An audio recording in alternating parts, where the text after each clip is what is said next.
Hello दोस्तों, welcome back to my YouTube channel Quick Pharma. तो पहले मैं आप लोग को ये बताना चाहती हूँ कि हाँ, वीडियो थोड़ा सा लेट अपलोड हो रही है बिकॉज वेडिंग सीजन चल रहा है तो सभी लोग बिजी रहते हैं। लेकिन आज से मैं रेगुलर वीडियोस को अपलोड करती रहूँगी, उसके लिए आप बिल्कुल भी परेशान मत होइएगा। तो आज की वीडियो में बेसिकली हम पढ़ने वाले हैं जो हमारे 2 मार्क्स के वेरी शॉर्ट इंपॉर्टेंट क्वेश्चंस हैं उनके बारे में। तो आज से हमने 2 marks very short important questions की सीरीज को स्टार्ट कर दिया है, ठीक है। बाकी आज की वीडियो में जो हमारे फार्मास्यूटिक्स फर्स्ट सेम के जो 2 मार्क्स के वेरी शॉर्ट क्वेश्चंस होंगे उनको हम यहाँ पे डिस्कस करेंगे। बाकी जो हमारे सभी सब्जेक्ट हैं, 4 सब्जेक्ट हैं हमारे बी फार्मेसी फर्स्ट सेमेस्टर में, मैं कोशिश करूँगी कि उनके जो बाकी पेंडिंग 3 सब्जेक्ट्स हैं उनकी भी मैं 2 मार्क्स के वेरी शॉर्ट क्वेश्चन को जल्दी ही वीडियो को अपलोड कर दूँ, ठीक है। बाकी हमारे जितने भी सब्जेक्ट हैं, 4 सब्जेक्ट, उसके सभी जो हमारे लॉन्ग इंपॉर्टेंट क्वेश्चन हैं उसकी वीडियोस ऑलरेडी अपलोडेड है। अगर आप लोगों ने नहीं देखा है तो आप लोग को लिंक डिस्क्रिप्शन बॉक्स में मिलेगी प्लेलिस्ट की, वहाँ से आप लोग चेकआउट कर सकते हैं। और मैं पहले ही आप लोग को रिकमेंड कर रही हूँ कि आज की वीडियो बहुत ज़्यादा इंपॉर्टेंट होने वाली है, क्योंकि जो हमारे 2 मार्क्स के क्वेश्चन होते हैं ये हमारे पास होने में काफ़ी ज़्यादा हेल्पफुल होते हैं। जैसे कि बहुत लोगों को लगता है कि फार्मास्यूटिक्स सब्जेक्ट जो है वो काफ़ी ज़्यादा टफ है, लेकिन टफ होने के साथ साथ वो हमारा थोड़ा सा इंटरेस्टिंग भी है, क्योंकि हमारे फार्मास्यूटिक्स सब्जेक्ट में काफ़ी ज़्यादा इंटरेस्टिंग पार्ट्स हैं जिसको पढ़ने में काफ़ी ज़्यादा मज़ा आता है, ठीक है। तो आप लोग बिल्कुल भी ऐसे मत पढ़िए कि जैसे आप लोग को बोरियत लग रही हो। थोड़ा सा इंटरेस्ट दिखाएंगे किसी भी सब्जेक्ट, कोई भी सब्जेक्ट हो तो वो भी आप लोग को ईजी लगने लगेगा। तो आज की वीडियो को देखने के बाद आप लोग को एक आइडिया लग जाएगा कि कैसे क्वेश्चंस हमारे 2 मार्क्स में आ सकते हैं फार्मास्यूटिक्स से, ठीक है। और वीडियो बहुत ज़्यादा इंपॉर्टेंट है, तो प्लीज़ वीडियो को भले ही आप लोग थोड़ा बढ़ा के देखिएगा, लेकिन हमारे इसमें काफ़ी ज़्यादा क्वेश्चंस है और ये मैंने उतने ही क्वेश्चंस को मेंशन किया है जो हमारे बहुत ज़्यादा इंपॉर्टेंट क्वेश्चंस है, ठीक है। फालतू वाले क्वेश्चंस नहीं है, जो हमारे एग्जाम्स में आए हुए हैं कई बार, वही क्वेश्चंस को मैंने यहाँ पे मेंशन किया है, ठीक है। तो इस वीडियो को पूरा आप लोग कंप्लीट देखिएगा, क्योंकि ये वाले जो क्वेश्चन है बहुत ज़्यादा इंपॉर्टेंट है और ये हमारे यूनिट 1 से यूनिट 5 तक पूरे क्वेश्चन से हमारे सभी कवर हैं, ठीक है। हमारे 5 यूनिट्स हैं, तो इस वीडियो को आप लोग कंप्लीट देखिएगा। तो जैसे कि आप लोगों को पता है कि हमारे सेक्शन 1 में जो हमारा सेक्शन ए होता है एग्जाम जो एग्जाम पेपर में, तो वो हमारे लगभग 10 क्वेश्चन उसमें होते हैं और वो हमारे 20 मार्क्स के होते हैं। तो इसमें से जो क्वेश्चंस मैं आज बताऊंगी आप लोगों को, उसमें से लगभग आप लोगों के 7 से 8 क्वेश्चन तो आ ही जाएंगे, यानी कि 14 to 16 मार्क्स आप लोगों के आराम से कवर हो जाएंगे। तो चलिए अब हम बिना देर करे यहाँ पे देख लेते हैं कि हमारे यहाँ पे पहला क्वेश्चन कौन सा आ जाता है। तो पहला क्वेश्चन यहाँ पे हमारा आ जाता है, व्हाट इज फार्मास्यूटिक्स, यानी कि जो हमारा सब्जेक्ट है वो हमारा एक्चुअल में है क्या, वो हमारा कहलाता क्या है। तो यहाँ पे जो हमारी फार्मास्यूटिक्स सब्जेक्ट है, यानी कि जो फार्मास्यूटिक्स है, ये हमारी ब्रांच होती है फार्मेसी की, जो कि किससे डील करती है, with the formulation, manufacturing, evaluation and packaging of pharmaceutical doses form. यानी कि जितनी भी हमारी दवाइयाँ बनती है, जितने भी हमारी मेडिसिन होते हैं, जितने भी हमारी फार्मास्यूटिकल डोजेस फॉर्म्स हैं, उनकी जो हमारी उनकी जो हमारी फॉर्मुलेशन, मैन्युफैक्चरिंग, इवैल्यूएशन, पैकेजिंग वगैरह होती है, वो हम किस में स्टडी करते हैं, फार्मास्यूटिक्स के अंदर स्टडी करते हैं। तो यही हमारी एक ब्रांच होती है फार्मेसी की, जिसके अंदर जो इन सब चीज़ों से डील करता है, ठीक है। तो यही हमारा क्या कहलाता है, फार्मास्यूटिक्स कहलाता है। अब यहाँ पे जैसे एग्जांपल आ जाता है, स्टडी ऑफ डोजेस फॉर्म, की हमारी जितने भी तरीके के डोजेस फॉर्म होते हैं उसमें हम स्टडी करते हैं उन सभी के बारे में इस फार्मास्यूटिक्स में, ठीक है। फिर हमारा सेकेंड क्वेश्चन आ जाता है, यहाँ पे बहुत इजी है, बस आप लोग को डेफिनेशन यहाँ पे अगर हिंदी में समझ में आ जाएगी तो आप लोग अपने आप से बना के भी लिख सकते हैं। बाकी इसमें अगर थोड़ा सा टेक्निकल टर्म में आप लोग उसको जरूर लिख के आएगा, तभी आप लोग को अच्छे खासे मार्क्स एंड पूरे 2 मार्क्स मिल सकते हैं। फिर सेकेंड क्वेश्चन है, डिफाइन फार्माकोपिया। तो यहाँ पे अगर हम फार्माकोपिया के बारे में समझे तो जो यहाँ पे फार्माकोपिया टर्म है ये हमारा किससे आया है, ग्रीक वर्ड से आया है। अब जो हमारा फार्मा कौन होता है, इसका मतलब होता है ड्रग्स, एंड पोइया का मतलब होता है टू मेक।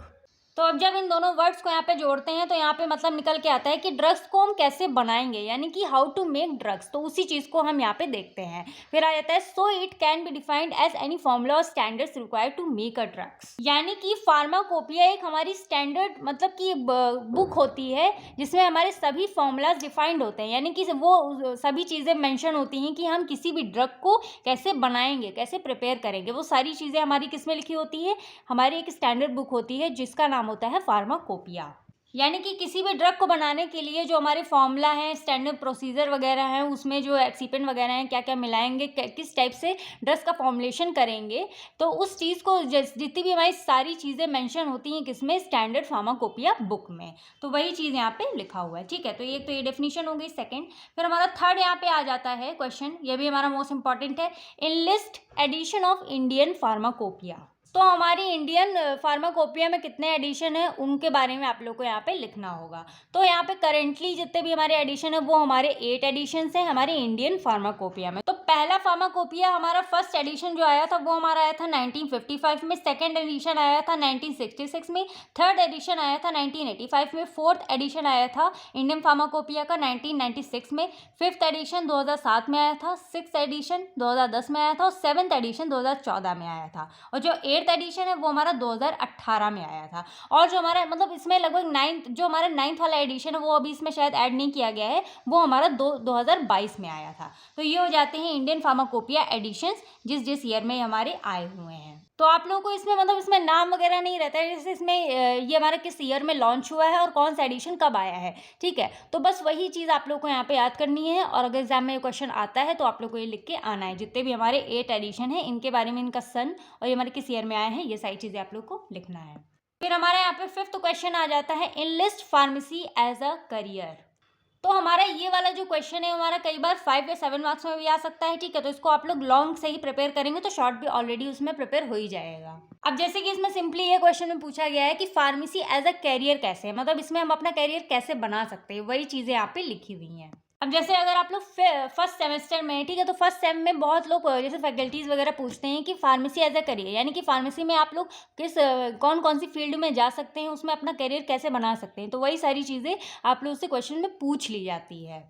तो देखा जाए a career in pharmacy is one of the best career across the world, यानी कि पूरे वर्ल्ड में सबसे बेस्ट होता है हमारा जो फार्मेसी, यानी कि इसमें हमारा जो करियर होता है वो उसमें हम अच्छा खासा अपना करियर बना सकते हैं पूरे वर्ल्ड में। यानी कि ये नहीं है कि भाई ये सबसे ज़्यादा बेस्ट है और कोई चीज़ बेस्ट है ही नहीं, लेकिन इसमें इतनी सारी फील्ड्स होते हैं जिसमें आप लोग के लिए काफ़ी ज़्यादा हेल्पफुल होता है अपना करियर बनाने के लिए। And it is a part of health care services, यानी कि हमारा हेल्थ केयर सर्विसेज हेल्थ से रिलेटेड है और ये हमारे हेल्थ केयर सर्विसेज में काफ़ी ज़्यादा हेल्प करता है और ये हमारा हेल्थ केयर सर्विसेज का एक पार्ट है। यानी कि आप लोगों को पता है कि आजकल कितनी सारी डिजीज़ हो रही हैं, तो डॉक्टर्स तो प्रिस्क्रिप्शन लिखते हैं, लेकिन जो हमारे फार्मासिस्ट होते हैं वही सारी दवाइयाँ जानते हैं और उन दवाइयों को क्या करते हैं, वो उस चीज़ को देते हैं, ठीक है। अब मेडिकल स्टोर पर आजकल इतने सारे मेडिकल स्टोर्स हैं, तो अगर स्टोर्स ही नहीं होंगे या फिर फार्मासिस्ट ही नहीं होंगे तो दवाइयों के बारे में ज़्यादा किसी को जानकारी नहीं होगी और वो हमारे काफ़ी वो हमारे किसी भी डिजीज़ में हेल्प नहीं कर सकते हैं। तो इसीलिए ये हमारे फार्मेसी में काफ़ी ज़्यादा इंपॉर्टेंट होता है और ये हमारे एक पार्ट होता है हेल्थ केयर सर्विसेज के लिए।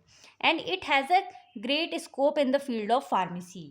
अब मतलब इसमें हमारे बहुत अच्छे स्कोप्स हैं फार्मेसी में जिसमें हम जा सकते हैं। एग्जांपल आ सकता है फार्मास्यूटिकल कंपनी। अब फार्मास्यूटिकल कंपनी जैसे कि आप लोग अपनी फार्मास्यूटिकल कंपनी खोल सकते हैं जिसमें मेडिसिन वगैरह बनाने के लिए, और उसमें काफ़ी ज़्यादा एम्प्लॉयज़ वगैरह भी ज्वाइन कर सकते हैं। एकेडमिक्स, यानी कि एज अ लेक्चरर आप लोग किसी भी कॉलेज या फिर इंस्टीट्यूट में पढ़ा सकते हैं। And as an institute regulatory dept, यानी कि गवर्नमेंट वगैरह में भी जा सकते हैं, जैसे कि ड्रग इंस्पेक्टर वगैरह जो जॉब आती है वैकेंसी वगैरह, उसमें भी आप लोग जा सकते हैं। फिर हमारे यहाँ पे क्वेश्चन 6 आ जाता है, डिफाइन द टर्म कोपेंडिया। अब जैसे कि हमने यहाँ पे फार्माकोपिया के बारे में पढ़ा, तो उसमें हमने ये जाना कि हमारे जो दवाइयाँ वगैरह जिसे हम बना रहे हैं तो उसके बारे में सारी डिटेल्स हमारी फार्माकोपिया बुक में लिखी होती है। तो इसी तरीके से जो हमारी कंपेंडिया होती है ये भी हमारी एक स्टैंडर्ड बुक होती है, जो कि सारी की सारी जितनी भी हमारी स्टैंडर्ड बुक्स हैं, यानी कि सारी की सारी जितनी भी स्टैंडर्ड किताबें हैं वो हमारी इसमें कंटेन होती हैं, यानी कि ये कंटेन करता है सारी की सारी एक साथ। यानी कि उसी के अंडर में हमारी फार्माकोपिया भी आती है और हमारी कुछ जनरल्स होती हैं और फॉर्मुलरीज वगैरह होती हैं, अदर स्टैंडर्ड बुक्स भी उसी के अंदर आती हैं, ठीक है। एक कंप्लीट पूरी की पूरी स्टैंडर्ड बुक होती है जिसके अंदर हमारे ये सभी आते हैं। तो ये हमारा क्या कहलाता है, कंपेंडिया कहलाता है। फिर यहाँ पे हमारा 7th क्वेश्चन आ जाता है। 7th, define dosage form with example and its all definitions. तो अब इस वाले क्वेश्चन में जैसे कि आप लोगों ने अगर प्रीवियस वीडियो लेक्चर्स को देखा होगा, तो जिसमें हमारी जो डोजेस फॉर्म, इसमें हमारी ये हमारे 3 पार्ट्स में डिवाइडेड थे, solid doses form, liquid dosage form and semi solid doses form, ठीक है। तो उनकी अलग अलग वीडियोस अपलोडेड हैं और उनकी जितने भी हमारे मतलब उसमें जो हमारे सब टाइप्स हैं, उनकी जितनी भी हमारी डेफिनेशन थी, उनके बारे में आप लोग को यहाँ पे लिखना होगा। यानी कि सिर्फ उनका नाम लिख दीजिए, उनको डिफाइन, मतलब अगर लॉन्ग में आता है तो उनको डिफाइन करना पड़ेगा, लेकिन अगर 2 मार्क्स में आता है तो उनको सिर्फ यहाँ पे मतलब उनके जो सब टाइप्स है उनको मेंशन करना होगा, ठीक है। तो ये आप लोग वीडियो से देख लीजिएगा। फिर हमारा यहाँ पे क्वेश्चन 8 आ जाता है, डिफाइंड प्रिस्क्रिप्शन।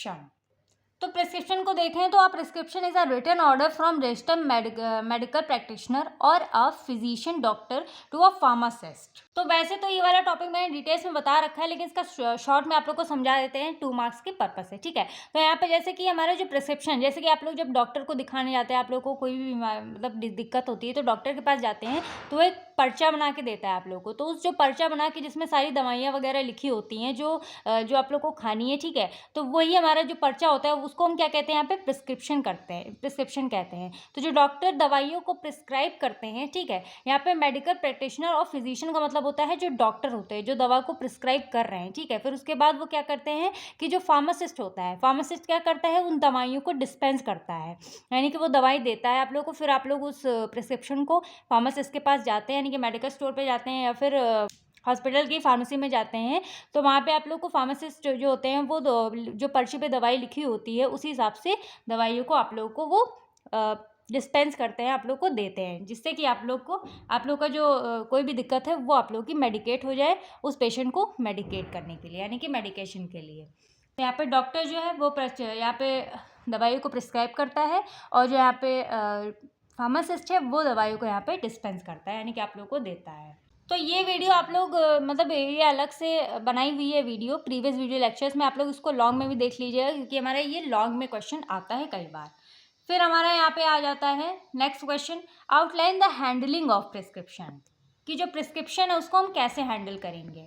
तो यहाँ पे आ जाता है, the following procedure should be followed by pharmacist while handling, receiving, reading and checking, collecting and weighing the material, compounding, labelling and packaging. तो जब इसको शॉर्ट में समझें, मान लो जैसे कि डॉक्टर के पास आप लोग गए, अपनी दिक्कत बताई, उन्होंने दवाई लिख के आप लोग को प्रिस्क्रिप्शन दे दिया। फिर आप जो प्रिस्क्रिप्शन है आप किसको हैंड ओवर करेंगे, यानी किसको देंगे हैंडल करने के लिए, फार्मासिस्ट को देंगे। तो फार्मासिस्ट उस प्रिस्क्रिप्शन को हैंडल करता है, रिसीव करता है पहले, ठीक है। उसके बाद उसको रीड करता है कि कौन कौन सी दवाई मेंशन है, कौन कौन सी दवाई डॉक्टर ने लिखी है, रीड करेगा, चेक करेगा, और उसके बाद जो दवाई है उसको कलेक्ट करेगा, उसके बाद उसको वे करेगा, जो मटेरियल जो भी दवाई है उसको वे करने के बाद कंपाउंडिंग करेगा, उसके बाद उसको लेबलिंग करेगा, उसको पैक करके आप लोग को दे देगा। तो ये सभी प्रोसेस होते हैं फार्मासिस्ट जिस हिसाब से प्रिस्क्रिप्शन को हैंडल करता है। अब ये तो शॉर्ट में हो गया, लेकिन हमारी जो हैंडलिंग और प्रिस्क्रिप्शन, इसके सभी जो डेफिनेशन वगैरह अच्छे से मतलब दी गई हुई है, आप लोग लॉन्ग में इसको देख लीजिएगा पूरे जो वीडियो उसको, तो आप लोग अच्छे से समझ में आ जाएगा। अब नेक्स्ट क्वेश्चन यहाँ पे आ जाता है, डिफाइन पोसोलॉजी। तो यहाँ पे जो पोजोलॉजी होता है वो हमारा दो वर्ड्स में बना होता है, एक हमारा होता है पोजोस और एक होता है लोगस। तो पोजस का मतलब होता है हाउ मच एंड लोगस का मतलब होता है साइंस, यानी कि हाउ मच कितना एंड साइंस मतलब साइंस, ठीक है, यानी कि कितने में इसमें साइंस देखनी। तो डेफिनेशन अगर देखा जाए तो it is the branch of medical science which deals with the quantity और डोज ऑफ द ड्रग्स, यानी कि हम जो डिसाइड करते हैं कि बच्चों में कौन सी मतलब कितनी डोज देनी है, एडल्ट्स में कितनी डोज देनी है, और जो एजेड पर्सन है उनमें कितनी डोज देनी है, ठीक है, हाई डोज देनी है कि लो डोज देनी है, कि मतलब एक माइनर देना है कि मेजर देना है, ठीक है। तो वो सारी चीज़ जिसमें हम ये डोज और क्वान्टिटी के बारे में जिसमें हम स्टडी करते हैं वो हमारी कहलाती है यहाँ पे पोसोलॉजी। अब जैसे कि जो चिल्ड्रंस होते हैं, मतलब जो बच्चे होते हैं, उनके लिए जैसे 100 mg और 150 mg की ड्रग दी जा रही है, ठीक है, और डोज दी जा रही है, और जो हमारे एडल्ट्स वगैरह होती है 500 mg 600 mg ऐसे दी जा रही है। तो इस हिसाब से यहाँ पे हम डोज की क्वांटिटी को यहाँ पे हम देखते हैं, डिसाइड करते हैं कि किसको कितनी देना है।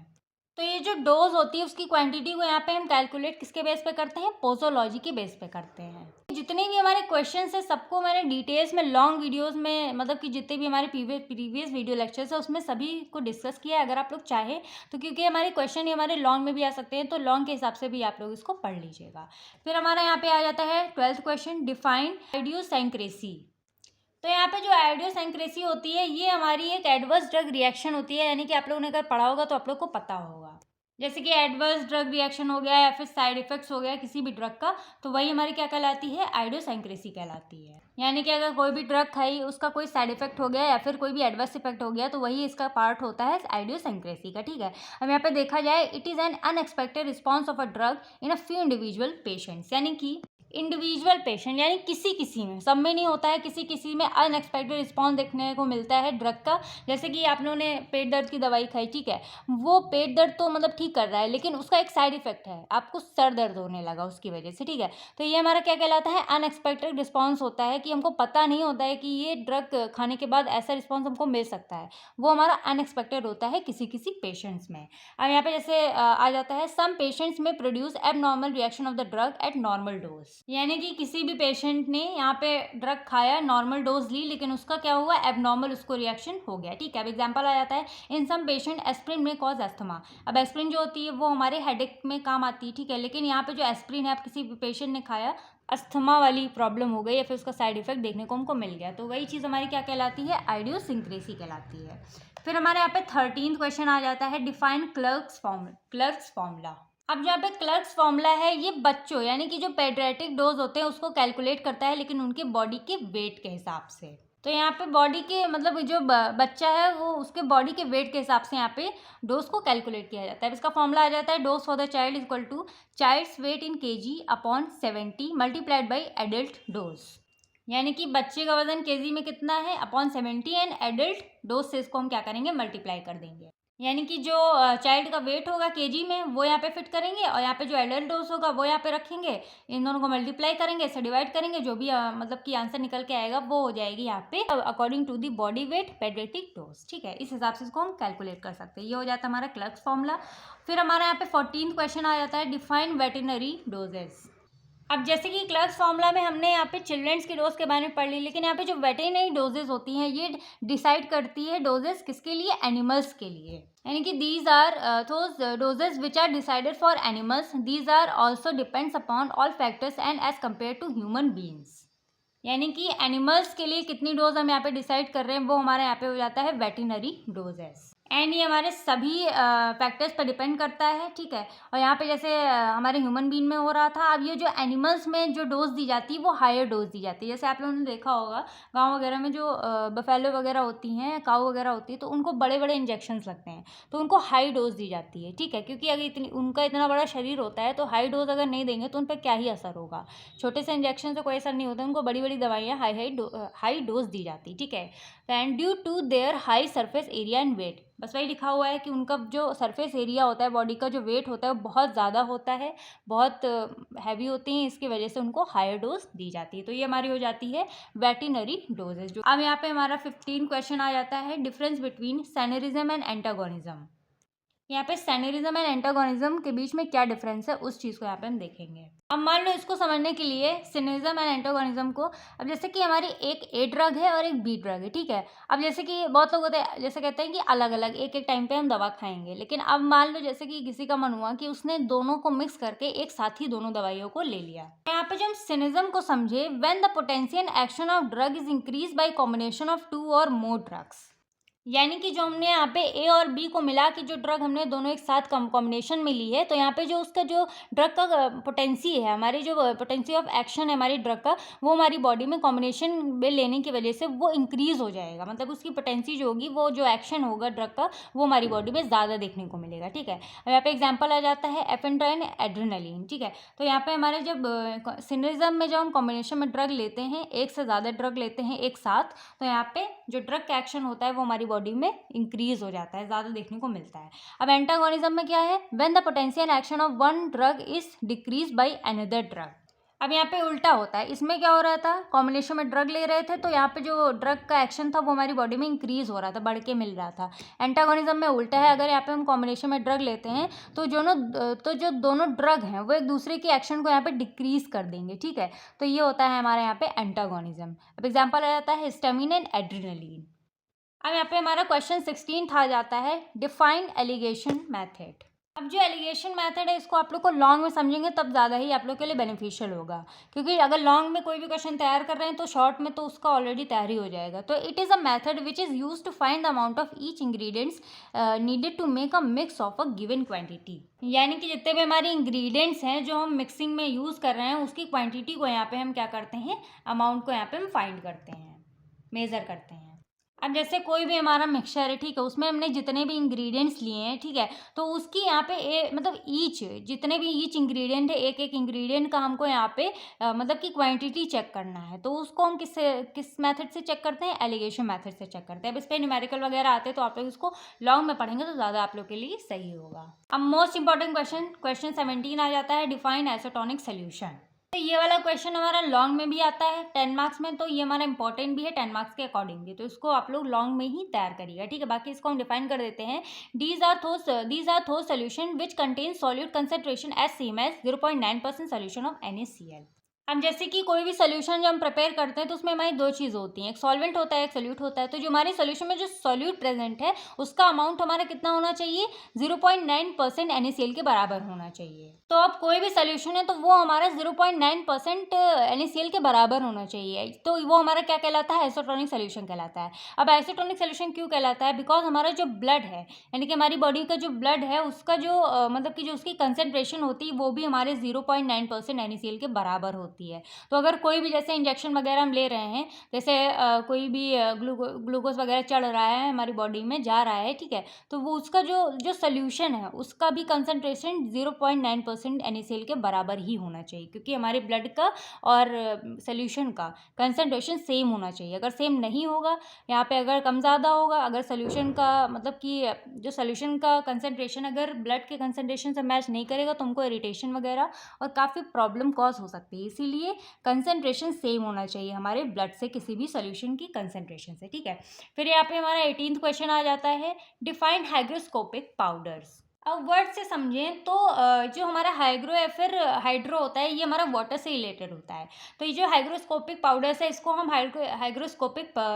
हाइड्रोस्कोपिक पाउडर्स के नेम से भी जानते हैं। These are those powder which absorb the moisture from the atmosphere. अब जैसे कि आप लोग को पता है कि जो एटमॉस्फेयर में हमारे कई सारी गैसेस प्रेजेंट होती हैं, मॉइस्चर प्रेजेंट होता है, वाटर प्रेजेंट होता है। तो ये जो हमारे हाइग्रोस्कोपिक पाउडर्स होते हैं उस मॉइस्चर जो एटमॉस्फेयर में प्रेजेंट है उस मॉइस्चर को ये एब्जॉर्ब कर लेते हैं अपने अंदर। अब एग्जाम्पल में आ जाता है जैसे कि NH4Cl, पेप्सिन एक्सेट्रा, ठीक है। ये हमारा 18 क्वेश्चन हो जाता है। अब यहाँ पे हमारा 19th क्वेश्चन आता है, डिफाइन यूटेक्टिक मिक्सचर्स। अब यूटेक्टिक मिक्सचर्स जैसे कि बहुत बार पूछा गया है तो ये भी हमारा एक तरीके से इंपॉर्टेंट है। अब इसको हम यहाँ पे डिफाइन करें तो व्हेन टू और more substances are mixed together they liquefy due to formation of a new compounds which has low melting point from room temperature. अब जैसे कि मान लो हमारे यहाँ पे एक रूम है, कमरा है, ठीक है, यहाँ पे हमने यहाँ पे एक ए पाउडर ले लिया और एक बी पाउडर ले लिया, ठीक है। अब जो ये हमारे दो सब्सटेंसेस यहाँ पे हम ले लेते हैं, एक साथ मिक्स कर देते हैं तो ये हो जाते हैं आपस में लिक्विफाई, यानी कि ये हमारे लिक्विफाई हो जाते हैं कि इनका दोनों कंपाउंड का यहाँ पे जो मेल्टिंग पॉइंट होता है वो हमारे यहाँ पे कम हो जाता है रूम टेम्परेचर से भी। अब जैसे रूम टेम्परेचर पे ये हमारे मतलब इनका जो मेल्टिंग पॉइंट होगा लो हो जाएगा तो ये हमारे क्या होंगे, मेल्ट होने लगेंगे, पिघलने लगेंगे। तो उस कंडीशन के यहाँ पे हम क्या करते हैं, liquefied due to formation of a new compound. अब किसी भी न्यू कंपाउंड को फॉर्मेशन के लिए ये हमारे क्या हो जाते हैं, लिक्विफाई हो जाते हैं, मतलब कि यानी कि इनमें मॉइस्चर आ जाता है, मॉइस्चर कंटेंट ज़्यादा आ जाता है जिसकी वजह से हमारे मेल्ट हो जाते हैं। इसी को हम यहाँ पे क्या कह देते हैं, यूटेक्टिक मिक्सचर्स कह देते हैं। अब एग्जाम्पल आ जाता है जैसे कि मेंथॉल, कैम्फर। अब हमारे यहाँ पे 20th क्वेश्चन आ जाता है, डिफाइन ज्योमेट्रिक डाइल्यूशंस। अब इसको हम यहाँ पे डिफाइन करें, it is a method of preparation of powder which is used when potent drug are to be mixed with a large amount of diluents. अब जैसे कि जो हमारे पाउडर्स होते हैं उनको प्रिपेयर करने के लिए ये हमारा एक तरीके का मेथड होता है जिसका जो मेथड हम यूज़ करके पाउडर्स को यहाँ पे हम प्रिपेयर कर सकते हैं। अब जैसे कि आप लोगों को पता है कि जैसे कोई भी हमारा जो ड्रग होता है वो हमारा जैसे बहुत ज़्यादा पोटेंट होता है तो उसमें हम क्या करते हैं, लार्ज अमाउंट ऑफ डाइल्यूएंट्स को यहाँ पे हम मिक्स कर देते हैं। जैसे कि ये जो हमारे एक्सिपेंट्स होते हैं वो हमारे किसी भी जैसे कोई भी ड्रग है तो उसको बल्क बनाने में वो हमारे क्या करते हैं, हेल्प करते हैं। अब जैसे कि हमारी 10 या फिर 5 mg की जो ड्रग होती है उसको तो हम डायरेक्टली मतलब ऐसे खा नहीं सकते हैं, तो उसको कम से कम 100 mg 500 mg 650 mg बनाने के लिए यहाँ पे हम एक्सीपेंट्स या फिर लार्ज अमाउंट ऑफ डाइल्यूएंट्स का यहाँ पे हम यूज़ करते हैं। जैसे 10 ग्राम ड्रग है उसको तो हम ऐसे खाएंगे नहीं, तो उसको एक प्रॉपर बनाने के लिए, यानी कि एक प्रॉपर एमजी में बनाने के लिए उसमें हम यहाँ पे डाइल्यूएंट्स का उसमें हम डाइल्यूएंट्स को यहाँ पे हम मिक्स कर देते हैं, जिससे कि उसका बल्क बढ़ जाए। अब ये हमारा प्रिपेयर कर किया जा सकता है टाइट्रेशन मेथड के थ्रू, ठीक है। तो ये हमारा क्या हो जाता है, ज्योमेट्रिक डाइल्यूशन। अब फिर हमारा यहाँ पे आ जाता है 21 question, define liquid dosage form. अब जैसे कि ये हमारा लॉन्ग वीडियो में आप लोग प्रीवियस वीडियो लेक्चर्स मतलब मेंशन है, उसमें आप लोग इसको देख सकते हैं, क्योंकि हमारा ये क्वेश्चन जो है वो लॉन्ग में आता है। तो लॉन्ग प्रिपेयर करेंगे तो शॉर्ट तो ऑटोमेटिक आप लोग का प्रिपेयर हो ही जाएगा। फिर हमारे यहाँ पे क्वेश्चन 22 आता है, name any 2 non aqueous solvent use in liquid dosage form. अब इसमें आप लोग को ये बताना है कि जो हमारे लिक्विड डोजेस फॉर्म है उसमें हमारे कौन कौन से नॉन एक्वस सॉल्वेंट से यूज़ हो रहे हैं, उसके बारे में कोई 2 के बारे में यहाँ पे बताना है। अब जो हमारे नॉन एक्वस सॉल्वेंट्स होते हैं वो हमारे वाटर इनसॉल्युबल सॉल्वेंट्स होते हैं, मतलब कि हमारे वाटर में इनसॉल्युबल होते हैं, which are use for those drug which are insoluble और अनस्टेबल इन एक्वस सॉल्वेंट। मतलब कि ये सॉल्वेंट जो नॉन एक्वस सॉल्वेंट्स होते हैं ये उनके लिए यूज़ होते हैं, उन ड्रग्स के लिए जो ड्रग्स हमारी वाटर में, मतलब कि यानी कि एक्वस सॉल्वेंट में हमारी इनसॉल्युबल या फिर अनस्टेबल होती हैं। यानी कि कोई भी हमारा ऐसा ड्रग है जो हमारा पानी में ऐड नहीं होता है, तो उनके लिए हमारे कुछ नॉन एक्वस सॉल्वेंट्स बनाए जाते हैं, ठीक है। अब इसमें एग्जांपल्स आ जाता है, जैसे कि हमारा ऑयल्स हो गया, अल्कोहल, लिक्विड पैराफिन, ग्लिसरॉल। तो ये जितने भी हमारे सॉल्वेंट्स होते हैं ये हमारे नॉन एक्वस सॉल्वेंट होते हैं, यानी कि जो ये जो हमारे सब्सटेंस है ये हमारे वाटर में सॉल्युबल नहीं होते हैं, इसीलिए इनके लिए हमारे नॉन एक्वस सॉल्वेंट्स बनाए जाते हैं, ठीक है। अब यहाँ पे हमारा 23rd क्वेश्चन आ जाता है, name any 1 anti microbial preservative use in liquid dose form. यानी कि इसमें हमको ये बताना है कि हमारे यहाँ पे कौन कौन से एंटी माइक्रोबियल प्रिजर्वेटिव्स हैं जिनको हम लिक्विड डोज फॉर्म में यूज़ करते हैं। अब यहाँ पे हमारा आ जाता है methyl paraben, phenols and benzoic acid. अब यहाँ पे हमारा नेक्स्ट क्वेश्चन आ जाता है, name any 2 antioxidants use in liquid dose form. अब जैसे एंटी माइक्रोबियल एजेंट्स हमारे थे, ठीक है, तो उनमें हमने 3 बता दिया। अब यहाँ पे हमारे लिक्विड डोज फॉर्म में कौन कौन से 2 एंटीऑक्सीडेंट्स हैं जो यूज़ किए जाते हैं, ठीक है। तो वो हमारे आ जाते हैं ascorbic acid and propionic acid. तो ये तो बहुत ज़्यादा ईजी, बस आप लोग को नाम याद रखना है, ठीक है, कि कौन कौन से एंटीऑक्सीडेंट यूज़ होते हैं। फिर हमारा क्वेश्चन 24 आ जाता है, इनलेस सॉल्युबिलिटी और इन्हांसमेंट टेक्निक्स। तो ये क्वेश्चन हमारा मोस्ट इंपॉर्टेंट क्वेश्चन है, क्योंकि हमारा लॉन्ग में भी पूछा जाता है। ये मेनली लॉन्ग में ही पूछा जाता है, जैसे कि हमारे सारे मेथड दिए जाते हैं, इनके बारे में आप लोग को डिटेल्स में बताना रहता है विद एग्जांपल, ठीक है। तो यहाँ पे सॉल्युबिलिटी को बढ़ाने के लिए यहाँ पे हमारी कुछ टेक्निक्स आती हैं, इम्प्रूव द सॉल्युबिलिटी। पहला आ जाता है हमारे यहाँ पे को सॉल्वेंसी मेथड, सेकेंड आता है पार्टिकल साइज रिडक्शन, थर्ड आता है पीएच चेंज, फोर्थ आता है हाइड्रोट्रॉफी एंड फिफ्थ आ जाता है यहाँ पे कॉम्प्लेक्सेशन। यानी कि कोई भी सब्सटेंस है अगर उसकी सॉल्युबिलिटी डाउन है तो उसको इम्प्रूव करने के लिए, उसकी सॉल्युबिलिटी को इम्प्रूव करने के लिए हम इन मेथड्स का यहाँ पे हम यूज़ करते हैं।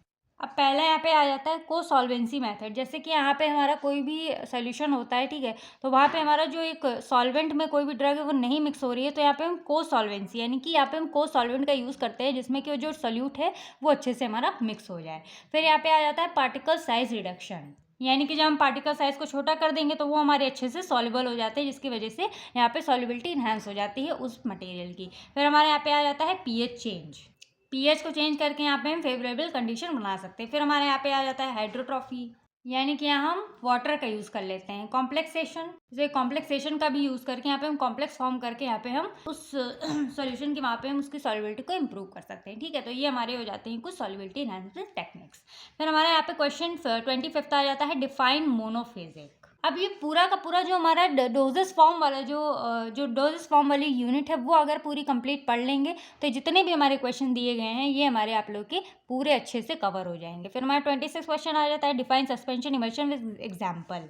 अब जैसे कि यहाँ पे हमारा ये सस्पेंशन और इमल्शन के बारे में दिया गया है। जब ये आप लोग बाईफेजिकल लिक्विड डोज फॉर्म वाला पूरी वीडियो देखेंगे तो उसमें आप लोग ये अच्छे से डिफाइन कर सकते हैं। फिर यहाँ पे आ जाता है differentiate between monophasic versus biphasic, यानी कि मोनोफेजिक और बाईफेजिक के बीच में आप लोग को यहाँ पे डिफरेंस बताना होगा 2 मार्क्स में। फिर यहाँ पे 28th क्वेश्चन आ जाता है, define the formula for calamine lotion. अब इसमें आप लोग को यहाँ पे कैलामाइन लोशन का यहाँ पे आप लोग को फॉर्मूला बताना होगा।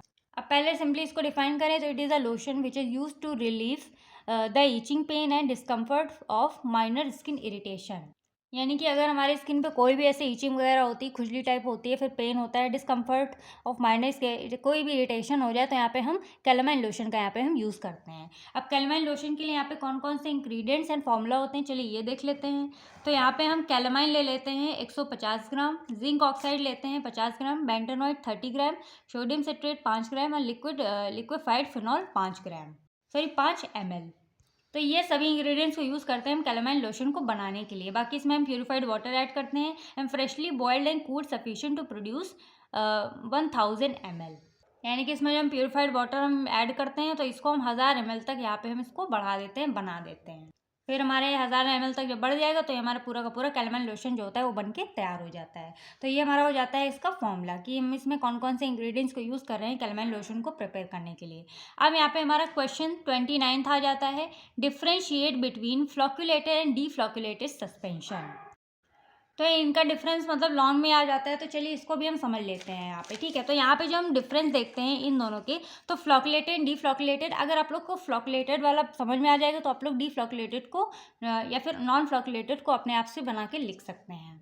तो जैसे कि जो हमारा बाईफेज़ल लिक्विड डोज फॉर्म होता है उसमें हमारे दो फेज़ होते हैं, एक लिक्विड होता है, एक सॉलिड होता है। तो जो हमारा सॉलिड वाला डोज फॉर्म होता है वो हमारे किसमें, मतलब कि जो हमारे यहाँ पे जो इंडिविजुअल पार्टिकल, यहाँ पे जो हमारे सॉलिड वाला डोज फॉर्म होता है वो हमारे अच्छे से यहाँ पे लिक्विड वाले में मिक्स होता है। तो जब हम यहाँ पे इसके डिफरेंसेस के बारे में बात करें तो यहाँ पे फ्लॉकुलेटेड में पहला डिफरेंस आ जाता है, particles form loose aggregates and form a network like structure. यानी कि जो जिसमें जो हमारे पार्टिकल्स होते हैं वो लूज एग्रीगेशन बनाते हैं, लूजली अटैच्ड होते हैं, जुड़े होते हैं एक दूसरे से, और यहाँ पे स्ट्रक्चर है मतलब एक नेटवर्क लाइक स्ट्रक्चर, एक मतलब पूरा नेटवर्क बना लेते हैं एग्रीगेट होके, ठीक है। अब यहाँ पे नॉन फ्लॉकुलेटेड में क्या होता है, particle exist as separate entity. यहाँ पे जो हमारे पार्टिकल्स होते हैं वो एग्रीगेशन नहीं करते, वो सेपरेट होते हैं, एक दूसरे से अलग अलग होते हैं। फिर सेकंड आ जाता है, the rate sedimentation is high, ठीक है। यहाँ पे फ्लॉकुलेटेड में जो सेडिमेंटेशन रेट होता है वो हाई होता है, लेकिन नॉन फ्लॉकुलेटेड में सेडिमेंटेशन रेट यहाँ पे हमारा स्लो होता है। फिर यहाँ पे थर्ड आ जाता है, सेडिमेंटेशन इज रैपिडली फॉर्म्ड। यहाँ पे जो सेडिमेंटेशन होता है वो यहाँ पे जल्दी से फॉर्म हो जाता है, लेकिन यहाँ पे जो सेडिमेंट होता है नॉन फ्लॉकुलेटेड में ये हमारा धीरे धीरे फॉर्म होता है, स्लोली। फिर हमारे यहाँ पे आ जाता है, सेडिमेंट इज़ ईजी टू रीडिस्पर्स। यानी कि ये जो फ्लॉकुलेटेड में जैसे कि हमारा जो सॉलिड मटेरियल होता है वो नीचे बैठ जाता है कुछ टाइम के बाद, तो जो लिक्विड पार्ट होता है वो ऊपर आ जाता है। लेकिन इसको जब हम शेक करते हैं तो जो हमारा मतलब पूरा जो सोल्यूशन है वो अच्छे से एक दूसरे में रीडिस्पर्स हो जाता है, मतलब मिक्स हो जाता है, ठीक है। लेकिन यहाँ पे जो नॉन फ्लॉकुलेटेड में डिफ़िकल्ट टू रीडिस्पर्स। अब यहाँ पे जो सॉलिड मटेरियल होता है वो केकी हो जाता है, यानी कि केक फॉर्म कर लेता है, और जो जिसकी वजह से शेक करने के बाद वो बहुत ज़्यादा डिफ़िकल्टी होती है उसको फिर से रीडिस्पर्स करने में, ठीक है। रीडिस्पर्स नहीं होता है, ये केक फॉर्म कर लेता है। फिर यहाँ पे हमारा आ जाता है, सुपरटेंट लिक्विड इज क्लियर। यहाँ पे हमारा जो मतलब ऊपर वाला जो लिक्विड पार्ट ऊपर आ जाता है, सॉलिड नीचे, तो ये जो लिक्विड वाला पार्ट होता है वो एकदम क्लियर दिखता है हमको। और यहाँ पे जो हमारा सुपरटेंट लिक्विड यहाँ पे हमारा क्लियर नहीं होता है नॉन फ्लॉकुलेटेड में। फिर यहाँ पे आ जाता है, the flocculated stick to the sides of the bottles. यहाँ पे जो फ्लॉक्यूल्स होते हैं वो बॉटल के साइड में स्टिक हो जाते हैं, लेकिन नॉन फ्लॉकुलेटेड में स्टिक नहीं होते हैं, क्योंकि वो हमारे क्या फॉर्म कर लेते हैं, एक टाइप का केक फॉर्म कर लेते हैं, ठीक है। तो ये डिफरेंस होता है यहाँ पे फ्लॉकुलेटेड नॉन फ्लॉकुलेटेड के बीच में। वैसे ये तो लॉन्ग में आता है, तो अगर 5-7 मार्क्स में आता है तो अगर ये प्रिपेयर कर लेंगे पूरा तो आप लोग का लॉन्ग एंड शॉर्ट दोनों में ही प्रिपेयर हो जाएगा। फिर हमारा यहाँ पे क्वेश्चन 30 आ जाता है, डिफाइन द टर्म। यहाँ पे आप लोग को 2-3 टर्म्स दिए रहेंगे, उसको डिफाइन करना रहेगा। पहला यहाँ पे आ जाता है इमल्सिफाइंग एजेंट्स। तो इमल्सिफाइंग एजेंट्स को यहाँ पे हम इमल्सिफायर भी बोलते हैं, ठीक है। अब ये हमारे ऐसे सब्सटेंस होते हैं जो कि हमारे इमल्शन को प्रिपेयर करने में यानी कि बनाने में हमारे हेल्प करते हैं by mixing the two immiscible faces. अब अगर आप लोग को इमल्सन के बारे में थोड़ा थोड़ा याद हो, अगर आपने उन्हें पढ़ा होगा, तो उसमें हमारे 2 इमिसिबल फेजेस मतलब मिक्स किए जाते हैं। जैसे हमारा तेल और पानी हो जाता है, ठीक है, तो आपस में मिक्स नहीं होते, लेकिन इसमें जो हम इमल्सिफाइंग एजेंट्स का यूज़ करते हैं तो वो हमारे मिक्स हो जाते हैं, तो हमारा एक तरीके का इमल्शन बन के तैयार हो जाता है। एग्जाम्पल आ जाता है acacia, tragacanth, sodium phosphate, milk, honey etcetera. ठीक है, फिर यहाँ पे हमारा सेकंड आ जाता है यहाँ पे सस्पेंडिंग एजेंट। तो सस्पेंडिंग एजेंट्स हमारे किसके लिए यूज़ होता है, बेसिकली सस्पेंशन में यूज़ होता है। It is a substance which use in the preparation of suspension, यानी कि हमारे ऐसे सब्सटेंसेस होते हैं, ऐसे मटेरियल होते हैं जो कि हमारे सस्पेंशन को प्रिपेयर करने में हेल्प करते हैं। ठीक है, जिसकी वजह से जो हमारा सस्पेंशन है उसको शेक करने के बाद वो हमारा डिस्पर्स्ड हो, स्टेबल रहे और हमारा डिस्पर्स्ड हो जाए। ठीक है, तो उसमें हम सस्पेंडिंग एजेंट्स का हम यूज़ करते हैं। एग्जाम्पल आ जाता है हमारा methyl cellulose MC and HPMC etcetera. तो ये हमारा हो जाता है emulsifying agents and suspending agents के बारे में। अब यहाँ पे हमारा क्वेश्चन 31 आ जाता है, डिफाइन डिस्प्लेसमेंट वैल्यू। तो जैसे कि अगर आप लोगों ने सपोजिटरी वाला पढ़ा होगा तो आप लोगों को पता है कि सपोजिटरी में हम सपोजिटरी को बनाने के लिए यहाँ पे सपोजिटरी बेस का यूज़ करते हैं। ठीक है, वही हमारा क्या होता है, मेन होता है, वही मेनली इंपॉर्टेंट रोल प्ले करता है। तो जब हम इसको डिफाइन करें, the quantity of the drugs which displace one part of the base is known as displacement value. तो इसमें ये है कि हम जब सपोजिटरी बनाने के लिए जैसे जैसे हम अपने ड्रग वाले पार्ट को ऐड करते हैं तो जो ड्रग वाला पार्ट होता है सपोजिटरी बेस को वो धीरे धीरे मतलब कि डिस्प्लेस कर देता है, वहाँ से डिस्प्लेस करता रहता है। ठीक है, तो उसका जो एक वन पार्ट होता है बेस का वो हमारा डिस्प्लेस हो जाता है, वही हमारा यहाँ पे क्या कहलाता है, डिस्प्लेसमेंट वैल्यू कहलाता है। अब इसको हम देख सकते हैं, इसका फॉर्मूला आ जाता है displacement value is equal to n multiplied by d upon n bracket में B plus D minus W। अब जो हमारा N है वो यहाँ पे आ जाता है नंबर ऑफ सपोजिटरीज, B आ जाता है weight of base in each suppositories, D आ जाता है weight of drug in each suppositories, W आ जाता है total weight of all suppositories. अब N नंबर ऑफ सपोजिटरीज यानी कि कितनी सपोजिटरीज आप लोगों ने बनाई है। B मतलब हमारी जो सपोजिटरीज है, एक एक सपोजिटरी का वेट कितना है। ठीक है, अब D हमारा क्या आ जाता है, जो ड्रग है, एक एक ड्रग का हमारा यहाँ पे जो सपोजिटरी में हम यूज़ कर रहे हैं उसमें उसका वेट कितना है। ठीक है, W जो हमारे जितनी सारी सपोजिटरीज है उनका टोटल वेट क्या है। ये सारी फॉर्मूला पे जो वैल्यू आप लोग पुट करेंगे तो यहाँ पे हमारी जो डिप्लेसमेंट वैल्यू होगी वो हमारे यहाँ पे निकल के आ जाएगी। फिर यहाँ पे हमारा 32nd क्वेश्चन आ जाता है, डिफाइन इनकम्पैटिबिलिटीज। तो ये हमारा एक मोस्ट इंपॉर्टेंट क्वेश्चन है और ये हमारा लॉन्ग में भी काफ़ी बार पूछा गया है। तो इसको आप लोग मतलब लॉन्ग में पढ़ेंगे तो ज़्यादा आप लोग के लिए बेनिफिशियल होगा, बाकी अगर लॉन्ग में पढ़ेंगे तो शॉर्ट ऑटोमेटिक आप लोग में प्रिपेयर हो जाएगा।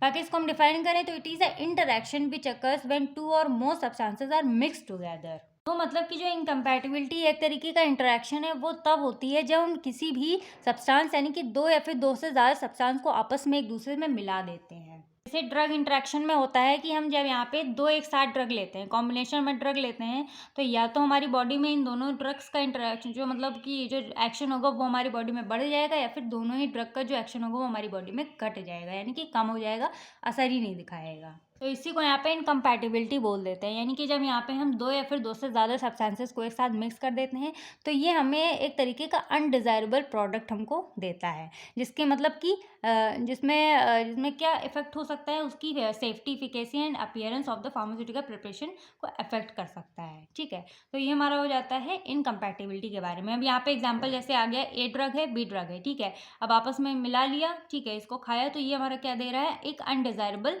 प्रोडक्ट बन के तैयार हो जाता है। फिर हमारे यहाँ पे 33rd क्वेश्चन आ जाता है, व्हाट इज़ थेराप्यूटिक इनकम्पैटिबिलिटीज़। तो अब इसको डिफाइन करें तो it may be a result of prescribing certain drugs to patient with the intention to produce a specific degree of pharmacological action, but the action produce a different from that intended by the prescriber. अब मान लो से आप लोग doctor को दिखाने गए तो doctor ने जो दवाई प्रिस्क्राइब की है, ठीक है, जैसे कॉम्बिनेशन में देने के लिए, अब दर्द की प्रिस्क्राइब की और आप लोग को कोल्ड है उसकी प्रिस्क्राइब की, ठीक है, तो आप लोगों ने मतलब कि उसका क्या मतलब है कि वो उस चीज़ को क्या कर रहा है, ट्रीट करना चाह रहा है, ठीक है। लेकिन यहाँ पे क्या होता है, जब दोनों ड्रग को साथ में ले रहे हैं but the action produce is different from that intended by the prescriber, यानी कि जो प्रिस्क्राइबर ने सोचा कि ये एक्शन होगा, अच्छा एक्शन शो करेगा, लेकिन यहाँ पे अलग ही एक्शन यहाँ पे देखने को मिलता है बॉडी में, तो उसी को यहाँ पे हम क्या बोल देते हैं, थेरेप्यूटिक इनकम्पैटिबिलिटी बोल देते हैं। यहाँ पे एग्जांपल आ जाता है रॉन्ग डोज और डोजेस फॉर्म, यानी कि बस यही मतलब है थेरेप्यूटिक इनकम्पैटिबिलिटी में कि प्रिस्क्राइबर ने जो दवाई प्रिस्क्राइब की है पेशेंट को, जो उसको एक्चुअल में एक्शन जो मतलब जिस इंटेंशन से उसने मतलब कि उस दवाई को प्रिस्क्राइब किया है, जो एक्शन उस पेशेंट को चाहिए होगा वो ना मिल के यहाँ पे कोई और एक्शन मिल रहा है, ठीक है, उसको दिक्कत हो रही है, तो ये हमारे कहलाती है थेरेप्यूटिक इनकम्पैटिबिलिटी, ठीक है। फिर यहाँ पे हमारा 34th क्वेश्चन आ जाता है, classify semi solid doses form. तो यहाँ पे जो सेमीसॉलिड डोजेस फॉर्म, इसको हम 2 पार्ट्स में क्लासिफाइड कर सकते हैं, एक्सटर्नली एंड इंटरनली, ठीक है। तो यहाँ पे इंटरनल में हमारी सपोजिटरीज, पेस्ट्रीज वगैरह आ जाती है, एक्सटर्नल में ऑइंटमेंट, क्रीम, पेस्ट आ जाते हैं। सपोजिटरीज, पेस्ट्रीज वगैरह जैसे रेक्टम वैजाइनल के लिए यूज़ होते हैं, ठीक है। एक्सटर्नल में हम जैसे ऑइंटमेंट वगैरह यूज़ करते हैं, क्रीम, पेस्ट, जेल्स, ये सारी चीज़ें यूज़ करते हैं, तो वो सारी चीज़ें आ जाती हैं।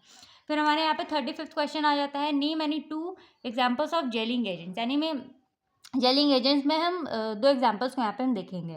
तो these are those substances which are used to increase import viscosity and stabilise the formulation, यानी कि हमारे ऐसे सब्सटेंसेस होते हैं जो हमारे जेलिंग एजेंट्स हैं, ऐसे सब्सटेंस हैं जो किसी भी फॉर्मुलेशन को स्टेबलाइज कर सकते हैं, फिर उसकी विस्कोसिटी को बढ़ा देते हैं, इंक्रीज कर देते हैं। जैसे कि यहाँ पे हमारा आ जाता है, तो इसको हम मतलब कि थिकनिंग एजेंट्स या फिर थिकनर्स के नेम से भी हम जानते हैं जेलिंग एजेंट्स में, ठीक है। अब इसका एग्जांपल आ जाता है alginate, pectin, gelatin, agar, methyl cellulose and hydroxy propyl methyl cellulose. तो ये इसके सारे एग्जांपल्स आ जाते हैं जेलिंग एजेंट्स में, ठीक है। बाकी हमारा जेलिंग एजेंट्स को हम थिकनिंग एजेंट, थिकनर्स भी कह सकते हैं, जो कि हमारे किसी भी विस्कोसिटी को, किसी भी फॉर्मुलेशन की विस्कोसिटी को इंक्रीज करता है, उसको स्टेबलाइज करता है।